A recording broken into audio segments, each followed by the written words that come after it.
तलाक के बाद शादी।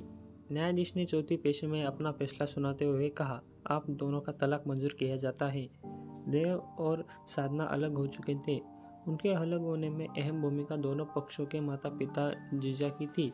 दोनों के माता पिता इस विवाह से खफा थे। दोनों अपने बच्चों को कोसते रहे। विवाह की खबर मिलने से तलाक के पहले तक दूसरी जाति में शादी, घर परिवार, समाज, रिश्तेदारों में नाक कटाकर रख दी। कितने लाड़ प्यार से पाल पोस कर बड़ा किया था, कितने सपने संजोए थे, लेकिन प्रेम में पगलाए कहाँ सुनते हैं किसी की। देव और साधना दोनों बालिग थे और एक अच्छी कंपनी में नौकरी करते थे। साथ साथ एक दूसरे से मिलते, एक दूसरे को देखते। कब प्रेम हो गया उन्हें पता ही न चला। फिर दोनों ने चुप चुप कर मिलने लगे। प्रेम बढ़ा और बढ़ता ही गया। बात यहाँ तक आ गई कि एक दूसरे के बिना जीना मुश्किल होने लगा। वे जानते थे कि मध्यवर्गीय परिवार में दूसरी जाति में विवाह निषेध है। बहुत सोच समझ कर दोनों ने कोर्ट मैरिज करने का फैसला किया और अपने कुछ दोस्तों को बतौर गवाह लेकर रजिस्टर ऑफिस पहुंच गए। शादीशुदा दोस्तों तो बदला लेने के लिए सहायता करते हैं और कुंवारे दोस्त ये सोचकर मदद करते हैं मानो कोई भलाई का कार्य कर रहे हो। ठीक एक माह बाद विवाह हो गया। उन दोनों ने वकील के पति पत्नी और गवाहों को अपना कार्ड देते हुए कहा, यह मेरा कार्ड, कभी ज़रूरत पड़े तो याद कीजिए। क्यों? देव ने पूछा। वकील ने हंसते हुए कहा था, नहीं, अक्सर पड़ती है, कुंवारों को भी और शादीशुदाओं को भी। मैं शादी और तलाक दोनों का स्पेशलिस्ट हूँ। वकील की बात सुनकर खूब हंसे थे दोनों, लेकिन उन्हें क्या पता था कि वकील अनुभवी है। कुछ दिन हंसते गाते बीते। फिर शुरू हुई असली शादी, जिसमें एक दूसरे को एक दूसरे की जली कटी बातें सुननी पड़ती हैं, सहना पड़ता है, एक दूसरे की कमियों को अनदेखा करना पड़ता है। दुनिया भुलाकर जिसे प्रेम किया जाता है, वैसे ही विवाह को तपोभूमि मानकर पूरे निष्ठा के साथ एक दूसरे के एक होना पड़ता है। प्रेम करना और बात है, लेकिन प्रेम निभाने को शादी कहते हैं। प्रेम तो कोई भी कर लेता है, लेकिन प्रेम निभाना जिम्मेदारी भरा काम है। दोनों ने प्रेम किया, शादी की, लेकिन शादी निभा नहीं पाए। छोटी छोटी बातों को लेकर दोनों में तकरार होने लगी। साधना गुस्से में कह रही थी, शादी के पहले तो चांद सितारों की सैर कराने की बातें करते थे, अब बाजार से जरूरी सामान लाना तक भूल जाते हो। शादी हुई या क्या, दिन भर ऑफिस में खटते रहो और ऑफिस के बाद घर के कामों में लगे रहो। यह नहीं कि कोई मदद ही कर दो। साहब घर आते ही बिस्तर पर फैलकर टीवी देखने बैठ जाते हैं और हुक्म देना शुरू, पानी ला, चाय ला, भूख लगी है, जल्दी खाना बनाओ वगैरह। देव प्रत्युत्तर में कहता है, मैं भी तो ऑफिस से आ रहा हूँ, घर का काम करना पत्नी की जिम्मेदारी है। तुम्हें तकलीफ हो तो नौकरी छोड़ दो। लोगों को मुश्किल से नौकरी मिलती है और मैं लगे लगाई नौकरी छोड़ दूँ, तो फिर घर के कामों का रोना मुझे मत सुनाया करो। इतना भी नहीं होता कि छुट्टी के दिन कहीं घुमाने ले जाए। सिनेमा, पार्टी, पिकनिक सब बंद हो गया है। ऐसी शादी से तो कुंवारे ही अच्छे थे। तो तलाक ले लो। देव के मुंह से आवेश में निकल तो गया, लेकिन अपनी फिसलती जबान को कोस कर चुप हो गया। तलाक का शब्द सुनते ही साधना को रोना आ गया। अचानक से माँ का फोन आया और अपनी रुलाई को रोकने की कोशिश करते हुए बात करने से माँ भाप गई कि बेटी सुखी नहीं है। साधना की माँ दूसरे ही दिन बेटी के पास पहुंच गई। माँ के आने से साधना ने अवकाश ले लिया। देव काम पर चला गया। माँ ने कहा, मैं तुम्हारी माँ हूँ। फोन पर आवाज़ से ही समझ गई थी, अपने हाथ से अपने पैर पर कुल्हाड़ी मारी है तुमने। अगर दुखी है तो अपने घर चल, अभी माता पिता जिंदा है तुम्हारे। दिखने में सुंदर हो, खुद कमाती हो, लड़कों की कोई कमी नहीं है जाट समाज में। अपनी बड़ी बहन को देखो, कितनी सुखी है। पति साल में 4 बार मायके लेकर आता है और आगे पीछे घूमता है। एक तुम हो, तुम्हें परिवार से अलग कर के शादी के नाम पर दुख के सिवा क्या मिला। पति की बेरुखी और तलाक शब्द से दुखी पत्नी को जब माँ की सांत्वना मिली तो वह फूट फूट कर रोने लगी। माँ ने उसे सीने से लगा कर कहा, 2 वर्ष से अपना मायका नहीं देखा, अपने पिता और बहन से नहीं मिली, चलो घर चलने की तैयारी करो। साधना ने कहा, माँ, लेकिन देव को बताए बिना कैसे आ सकती हूँ। शाम को जब मैं घर पर नहीं मिलूंगी तो वो क्या सोचेंगी। माँ ने गुस्से में कहा, जिस आदमी ने कभी तुम्हारी खुशी के बारे में नहीं सोचा, उसके बारे में अब भी इतना सोच रही हो। पत्नी हो, गुलाम नहीं। फ़ोन करके बता देना। साधना अपनी माँ के साथ मायके आ गई। शाम को जब देव ऑफिस से लौटा तो घर पर ताला लगा पाया। दूसरी चाबी उसके पास रहती थी। ताला खोलकर फ़ोन लगाया तो पता चला कि साधना अपने मायके से बोल रही है। देव ने गुस्से में कहा, तुम बिना बताए चली गई। तुमने बताना भी ज़रूरी नहीं समझा।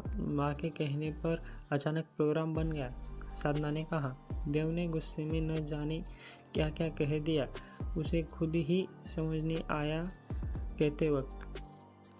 बस क्रोध में बोलता गया, ठीक है वही रहना, अब यहाँ आने की ज़रूरत नहीं। मेरा तुम्हारा रिश्ता ख़त्म। आज से तुम मेरे लिए मर। उधर से रोते हुए साधना की आवाज़ आई, अपने मायके ही तो आई हूँ, वह भी माँ के साथ। उसमें तभी साधना की माँ ने उससे फ़ोन झपटते हुए कहा, बहुत रुला लिया मेरी लड़की को। यह मत समझना कि मेरी बेटी अकेली है, अभी उसके माता पिता जिंदा है। एक रिपोर्ट में सारी अकड़ भूल जाओगे। देव ने गुस्से में फ़ोन पटका दिया और उदास होकर सोचने लगा, जिस लड़की के प्यार में अपने माता पिता, भाई बहन, समाज, रिश्तेदार सब छोड़ दे, आज वही मुझे बिना बताए चली गई। उस पर उसकी माँ की कोर्ट कचहरी की धमकी दे रही है। अगर उसका परिवार है तो मैं भी तो कोई अकेला नहीं हूँ। देव भी अपने घर चला गया। उसके परिवार के लोगों ने भी यही कहा, तुमने गैर जाति लड़की से शादी करके जीवन की सबसे बड़ी भूल की है। तलाक लो, फुर्सत पाओ, हम समाज की किसी अच्छे लड़की से शादी करवा देंगे। शादी दो परिवारों का मिलन है, जो गलती हो गई उसे भूल जाओ। अभी तुम्हारी उम्र ही क्या है, अच्छे दिखते हो, अच्छी कमाई है, अभी भी कुछ नहीं बिगड़ा। सुबह का भूला शाम को घर आ जाए तो उसे भूला नहीं कहते। अच्छा हुआ कि कोई बाल बच्चा नहीं हुआ, वरना फंस गए थे बुरी तरह, पूरा जीवन बर्बाद हो जाता। फिर तुम्हारे बच्चों की शादी किस जात में होती। प्रेम तभी सार्थक है जब वह निभ जाए। यदि बीच में टूट जाए तो उसे अपने पराये सब गलती कहते हैं। यदि यही शादी जाति में होती तो माता पिता समझा बुझाकर बच्चों को सलाह देते। विवाह कोई मजाक नहीं है, थोड़ा बहुत सुनना पड़ता है। स्त्री का धर्म है कि जहाँ से डोली उठे वहीं से जनाजा। फिर दामाद जी से क्षमा याचना की जाती है। बहू को भी प्रेम से समझा बुझाकर लाने की सलाह दी जाती है। लेकिन माता पिता की मर्जी के विरुद्ध अंतरजातीय विवाह में तो जैसे दोनों पक्षों के परिवार वाले इस प्रयास में ही रहते हैं। ये शादी नहीं थी, धोखा था। लड़के लड़की को बहला फुसला कर प्रेम जाल में फंसा लिया था। उनकी बेटा बेटी तो सीधा साधा था। अब तलाक ही एकमात्र विकल्प है। यह शादी टूट जाए तो ही सबका भला है। ऐसे में जीजा का नाम के प्राणी को घर का सम्मानित व्यक्ति समझ सलाह ली जाती है और जीजा वही कहता है जो सास ससुर समाज कहता है। इस गठबंधन के बंध तोड़ने का काम जीजा को आगे बढ़ाकर किया जाता है। जब देव साधना देव से बात करना चाहते तो दोनों एक तरफ से माता या पिता फोन उठाकर हरी कोठी सुनाकर तलाक की बात पर अड़ जाते और बच्चों के कान में उल्टे सीधे मंत्र फूंककर एक दूसरे के खिलाफ घृणा बरतते। तलाक की पहली पेशी में भी पति पत्नी आपस में बात न कर पाई। इस उद्देश्य से घर से समझा बुझाकर लाया गया था कोर्ट में, और साथ में माता पिता जीजा हरदम बने रहते कि कहीं कोई बात न हो जाए। इस बीच साधना ऑफिस नहीं गई। उसने मोबाइल तबादला करवा लिया या करवा दिया गया। मजिस्ट्रेट के पूछने पर दोनों पक्षों ने तलाक के लिए रजामंदी दिखाई। फिर दूसरी पेशी में उनके वकीलों ने दलीलें दी। तीसरी पेशी में पत्नी और पति को साथ में थोड़े समय के लिए छोड़ा गया।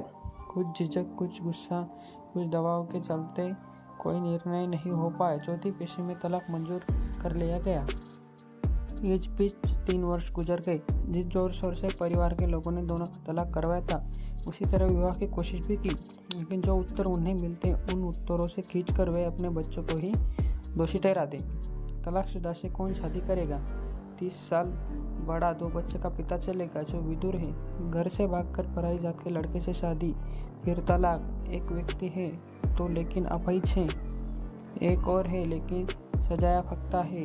लड़की से जबरदस्ती के केस में माँ ने गुस्से में कह दिया, बेटी तुम भागकर शादी करने की गलती ना करती तो मजाल थी ऐसे रिश्ते लाने वालों की।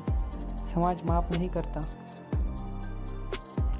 फिर माँ ने समझाते हुए कहा, ऐसी बहुत सी लड़कियां हैं जो बिना शादी के ही परिवार की देखरेख में जीवन गुजार देती है। तुम भोपाल में भाई भाभी के साथ रहो, अपने भतीजे भतीजियों की बुआ बनकर उनकी देखभाल करो। साधना ने भाभी को धीरे से भैया से कहते हुए सुन लिया था कि दीदी की अच्छी तनख्वाह है, हमारे बच्चों का सपोर्ट हो जाएगा। मन मारकर वह भाई भाभी के साथ रहने लगी। भाई भाभी के हाथ में किचन था। भैया ड्राइंग रूम में अपने दोस्तों के साथ गप्पे लड़ाते टीवी देखते रहते और वह दिन भर थकी हारी ऑफिस से आती तो दोनों भतीजे उसे पढ़ाने या उसके साथ खेलने की जिद करते। उसके कमरे में आकर कुछ ऐसा ही देव के साथ हुआ। तलाक के बाद शादी की जहाँ भी बात चलती तो लड़का तलाकशुदा है, कोई गरीब ही अपनी लड़की मजबूरी में दे सकता है, कौन जाने कोई बच्चा भी हो। फिर तलाश की गई लड़की की उम्र बहुत कम होती या उसे बिल्कुल पसंद न आती। पिता गुस्से में कहते, दामन पर दाग लगा है, फिर भी पसंद नापसंद बता रहे हो, फिर भी तुम्हारे जीवन को सुखी बनाने के लिए कर रहे हैं तो 10 कमियां निकाल रहे हो जनाब। पढ़ी लिखी नहीं है, बहुत कम उम्र की है, दिखने में ठीक ठाक नहीं है। परिवार के व्यंग से तंग आकर देव ने कई बार तबादला करवाने की सोची, लेकिन सफलता नहीं मिली। इन 3 वर्षों में वह बस सुनता रहा और एक दिन उसे प्रमोशन मिल गया और उसका तबादला भोपाल हो गया। उसे मंगलवार तक ऑफिस ज्वाइन करना था। रविवार को उसने कंपनी से मिले नौकर की मदद से कंपनी के क्वार्टर में सारी सामग्री जुटा ली। सोमवार को उसके बाकी छोटा मोटा घरेलू उपयोग का सामान लिया और मन बहलाने के लिए 6 बजे के शो का टिकट लेकर पिक्चर देखने चला गया। ठीक 9 बजे फिल्म छूटी। यह MP नगर से होकर निकला जहाँ उसका ऑफिस था। सोचा ऑफिस देख लूँ ताकि कल आने में आसानी हो। MP नगर में ऑफिस पर नज़र डालते हुए वह अंदर की गलियों से मुख्य रोड पर पहुंचने का रास्ता तलाश कर रहा था। दिसंबर की ठंड भरी रात, गलियां सुनसान थी। उसे अपने से थोड़ी दूर एक महिला आगे की ओर तेज कदमों से जाती हुई दिखाई पड़ी। देव को लगा शायद यह किसी दफ्तर से काम करके मुख्य रोड पर जा रही हो, जहाँ से ऑटो, टैक्सी या सिटी बस मिलती है। वह उसके पीछे हो लिया। तभी उस महिला के पीछे 3 मवाली जैसे लड़कों ने चलकर भद्दे इशारे करने शुरू कर दिए। ओ मैडम, इतनी रात को कहाँ, घर छोड़ दिया या कहीं और। फिर तीनों ने उसे घेर कर उसका रास्ता रोक लिया। महिला चीखी। देव तब तक और नजदीक जा चुका था। एक मवाली ने उसे थप्पड़ मारकर चुप करने को कहा।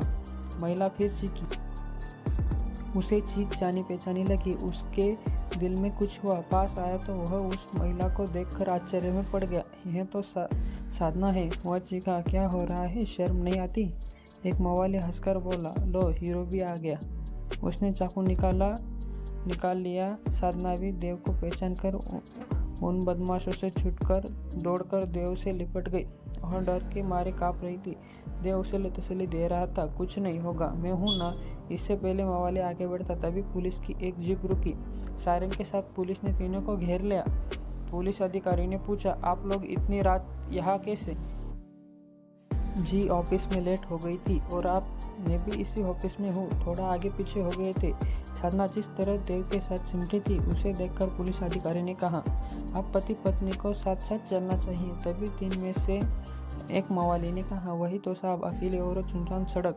हमने सोचा कि इससे पहले कि उसकी बात पूरी हो पाती। थानेदार ने एक थप्पड़ जड़ते हुए कहा लिखा है कानून में कि अकेली औरत सुनसान सड़क और रात में नहीं घूम सकती, और घूमती दिखाई दे तो क्या तुम्हें जबरदस्ती का अधिकार मिल जाता है? थानेदार ने कहा, आप लोग जाइए, ये हवालात की हवा खाएंगे। तुम यहाँ कैसे? साधना ने पूछा। प्रमोशन पर, देव ने कहा। और परिवार? साधना ने पूछा। अकेला हूँ, तुम्हारा परिवार? अकेली हूँ, भाई भाभी के साथ रहती हूँ, शादी नहीं की हुई नहीं। और तुमने? ऐसा ही मेरे साथ समझ लो। ऑफिस में तो दिखे नहीं, कल से ज्वाइन करना है। फिर थोड़ी चुप्पी छाई रही। देव ने बात आगे बढ़ाई। खुश हो तलाक लेकर? वो चुप रही और फिर उसने पूछा, और तुम? दूर रहने पर ही अपनों की ज़रूरत का एहसास होता है, उनकी कमी खिलती है, याद आती है। लेकिन तब तक देर हो चुकी होती है। क्यों क्या हम दोनों में से कोई मर गया है जो देर हो चुकी है? साधना ने देव के मुंह पर हाथ रखते हुए कहा। मेरे तुम्हारे दुश्मन।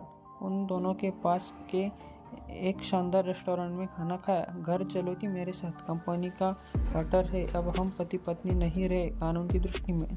और दिल की नज़र में क्या कहता है तुम्हारा दिल? शादी करोगे फिर से?